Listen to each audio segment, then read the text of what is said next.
बड़ौदा जिले के करजन सेवा सदन में स्वच्छता व्यवस्था को लेकर गंभीर सवाल खड़े हो रहे हैं। सेवा सदन परिसर में बना शौचालय इन दिनों गंदगी और दुर्गंध का पर्याय बना हुआ है। यहाँ आने वाले आम लोगों को गंदगी और बदबू के बीच शौचालय का इस्तेमाल करने को मजबूर होना पड़ रहा है। करजन सेवा सदन में जनसेवा केंद्र, सब रजिस्ट्रार, मामलतदार और प्रांत एसडीएम समेत कई महत्वपूर्ण सरकारी कार्यालय संचालित होते हैं।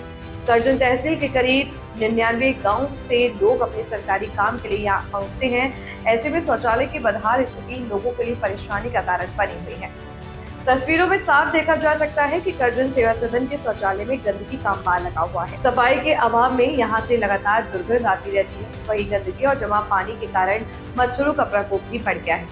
एक तरफ इलाके में मच्छर जनित बीमारियों को लेकर चिंता बनी हुई है, तो दूसरी तरफ सरकारी सेवा सदन के शौचालय की यह स्थिति प्रशासन की स्वच्छता व्यवस्था पर सवाल खड़े कर रही है। लोगों का सवाल है कि जब सेवा सदन में बड़ी संख्या में आम नागरिक अपने काम के लिए पहुंचते हैं, तो शौचालय की नियमित साफ सफाई क्यों नहीं की जा सकी? क्या सेवा सदन में बैठने वाले जिम्मेदार अधिकारियों को शौचालय से आने वाली दुर्गंध और गंदगी दिखाई नहीं देती? स्थानीय लोगों और सेवा सदन में आने वाले आवेदकों ने प्रशासन से मांग की है कि शौचालय की तत्काल सफाई कराई जाए और नियमित साफ सफाई की व्यवस्था सुनिश्चित की जाए, ताकि लोगों को परेशानी का सामना न करना पड़े। वारंवार अहींया आवવાનું થતું હોય છે। આ છે સેવા સદન કરજણ જૂના બજાર। અહીંયા મોસ્ટ ઓફલી બધી જ ઓફિસ છે, મામલતદાર ઓફિસ, પ્રાંત ઓફિસ, ક્રાઇમ બ્રાન્ચની ઓફિસ, રેશન કાર્ડ, બધા જ વિભાગ અહીં છે। અને કરજણ તાલુકાના 99 ગામને અહીં આવવું પડે છે કોઈક ને કંઈક કામ માટે।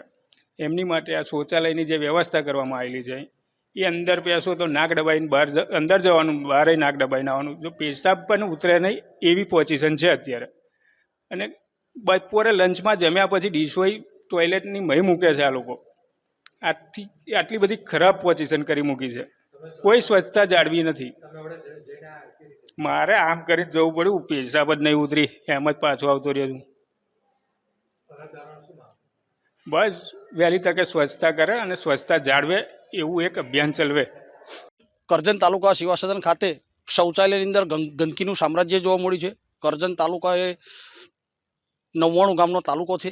તે તાલુકાના અસંખ્ય લોકો અહીં આગળ પોતાના વિવિધ કામગીરી લઈને અહીં આગળ આવતા હોય છે। એમાં મહિલા, વૃદ્ધો, સિનિયર સિટીઝન, બાળકો, નાગરિકો, પરંતુ અહીંના શૌચાલયની પરિસ્થિતિ એટલી દયનીય છે કે એ લોકોના આરોગ્ય પર માઠી અસર પડે છે। મચ્છરોનું સામ્રાજ્ય છે, ઠેર ઠેર જગ્યા પર પિચકારી મારી મારીને ગંદુ ખરાબ કરી દીધેલું છે। પાન પડીકી નાખેલી છે, પાણીના નિકાલ પણ નહીં, વોશ બેસિનમાં પણ બોટલ પડેલા છે, પાન પડીકીને એ પડેલા છે અને ખૂબ જ દયનીય હાલતની અંદર છે।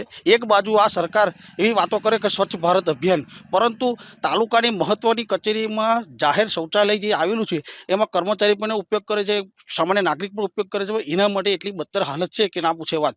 ગાંધીનગર હું જઉં છું વારે ઘડીએ જનતાના પ્રશ્નો લઈને, ગાંધીનગરમાં એક પણ કચેરી એવી જોવા નહીં મળી કે તેના શૌચાલય બાથરૂમમાં ગંદકી કે જો એકદમ સ્વચ્છ જોવા મળે છે, પરંતુ તાલુકા લેવલે કે જિલ્લા લેવલે આવી કચેરીની અંદર શૌચાલયની પરિસ્થિતિ દયનીય જ હોય છે। એ બહુ ગંભીર પ્રશ્ન છે અને તંત્ર માટે અને લોકો માટે જોખમકારક છે।